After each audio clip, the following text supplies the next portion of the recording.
அவர்கள் விடுதலை சிறுத்தைகள் கட்சிக்கு பானை சின்னம் ஒதுக்கீடு செய்யப்பட்டிருக்கிறது. சற்று முன்பு மதிமுகவிற்கு தீப்பெட்டி சின்னம் ஒதுக்கீடு செய்யப்பட்டது. இப்போது அரியலூர் மாவட்ட ஆட்சியர் ஆனிமேரி சொர்ணா விடுதலை சிறுத்தைகள் கட்சிக்கு பானை சின்னம் ஒதுக்கீடு செய்யப்பட்டிருப்பதாக அதிகாரப்பூர்வமாக அறிவித்துள்ளார்.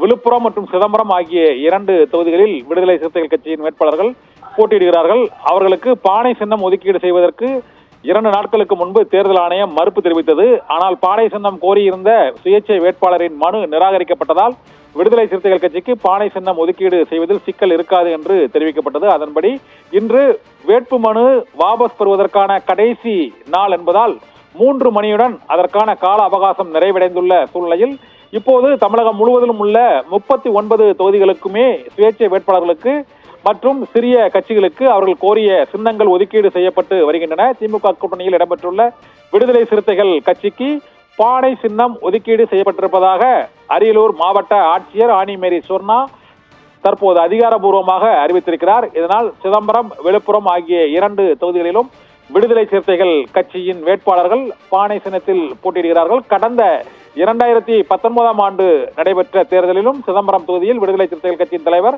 தொல் திருமாவளவன் பானை சின்னத்தில் தான் போட்டியிட்டார். அதே சின்னம் தங்களுக்கு இப்போதும் வேண்டும் என்று அவர் கோரியதற்கு இணங்க இப்போது அந்த கட்சி வேட்பாளர்களுக்கு பானை சின்னம் ஒதுக்கீடு செய்யப்பட்டிருக்கிறது.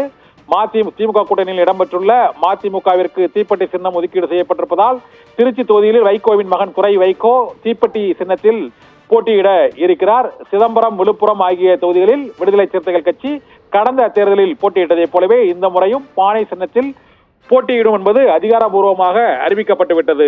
ஆபிரகாம்.